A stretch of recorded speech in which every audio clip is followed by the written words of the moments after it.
നമസ്കാരം. മലയാള ജാലകത്തിൻ്റെ മറ്റൊരു ക്ലാസ്സിലേക്ക് എല്ലാവർക്കും സ്വാഗതം. ഇന്ന് വിപരീത പദങ്ങളെയാണ് പരിചയപ്പെടുത്തുന്നത്. ആദ്യത്തെ ചോദ്യം നോക്കാം. അധ്യാപകൻ എന്നുള്ളതിൻ്റെ വിപരീത പദമായിട്ട് വന്നിരിക്കുന്നത് അധ്യേതാവ്, പിപഠിഷു, അഭിജ്ഞൻ. ഇവിടെ ഉത്തരമായി വരുന്നത് ആദ്യത്തെ ഓപ്ഷനാണ്, അധ്യേതാവാണ്. അധ്യേതാവ് എന്ന് പറഞ്ഞാൽ വിദ്യാർത്ഥി എന്ന അർത്ഥത്തിലാണ് വരുന്നത്. അപ്പോൾ അതാണ് അതിൻ്റെ ഉത്തരമായിട്ട് വരുന്നത്. രണ്ടാമത്തത് ഇമ്പം. ഓപ്ഷൻ കൊടുത്തിരിക്കുന്നത് തുമ്പം, ഈണം, കമ്പം, ഇളക്കം. ഉത്തരമായിട്ട് വരുന്നതും ആദ്യത്തെ തന്നെയാണ്. ഇമ്പത്തിൻ്റെ വിപരീതമായിട്ട് വരുന്നതാണ് തുമ്പം. ഉത്തമർണൻ.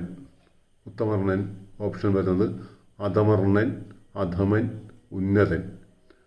ഉത്തമർണൻ എന്നുള്ളതിൻ്റെ വിപരീതമായിട്ട് വരുന്നത് അധമർണനാണ്. ചഞ്ചലം. ഓപ്ഷൻ വരുന്നത് നിശ്ചലം, ചലം, ചാമരം, ചാരെ. ചഞ്ചലം എന്നുള്ളതിന് വിപരീതമായിട്ട് വരുന്നത് നിശ്ചലം. ജാഗ്രത്. ഓപ്ഷൻ സുഷുപ്തി, സജീവം, സമഗ്രം, ജാഗ്രത.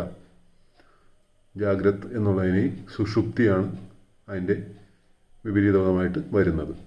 ത്യാജ്യം. ഓപ്ഷൻ ഗ്രാഹ്യമുണ്ട്, സൂക്ഷ്മമുണ്ട്, സ്വീകാര്യമുണ്ട്, അർപ്പണമുണ്ട്. ഇവിടെ ത്യാജ്യം എന്നുള്ളതിന് ഗ്രാഹ്യമാണ് ശരിയായ ഉത്തരമായിട്ട് വരുന്നത്. മിഥ്യ എന്നുള്ളതിന് തദ്യ, രഥ്യ, തസ്യ, സത്യം. മിഥ്യ എന്നുള്ളതിന് വിപരീതമായിട്ട് വരുന്നത് തദ്യ ആണ് വരുന്നത്. കൃതജ്ഞത.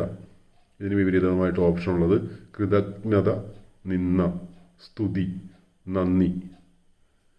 കൃതജ്ഞത എന്നുള്ളതിന് വിപരീതമായിട്ട് ഉപയോഗിക്കുന്നത് കൃതജ്ഞത ആണ് വരുന്നത്. ഭൂഷണം. ഭൂഷണം എന്നുള്ളതിന് വിപരീതമായിട്ട് വരുന്നത് ഓപ്ഷൻ കൊടുത്തിരിക്കുന്നത് ദൂഷണമുണ്ട്, വേഷമുണ്ട്, അലങ്കാരമുണ്ട്, പരദൂഷണമുണ്ട്. ഭൂഷണം എന്നുള്ളതിൻ്റെ വിപരീതമായിട്ട് വരുന്നത് ദൂഷണമാണ്. ക്ലാസ്സുകൾ പ്രയോജനപ്പെടുന്നെങ്കിൽ സബ്സ്ക്രൈബ് ചെയ്യുക, ലൈക്ക് ചെയ്യുക, ഷെയർ ചെയ്യുക. ഇതുപോലെയുള്ള പല വിഭാഗങ്ങളിൽ നിന്നുള്ള ചോദ്യങ്ങളുമായി മലയാള ജാലകത്തിൻ്റെ മറ്റൊരു ക്ലാസ്സിൽ വീണ്ടും കാണാം. നന്ദി.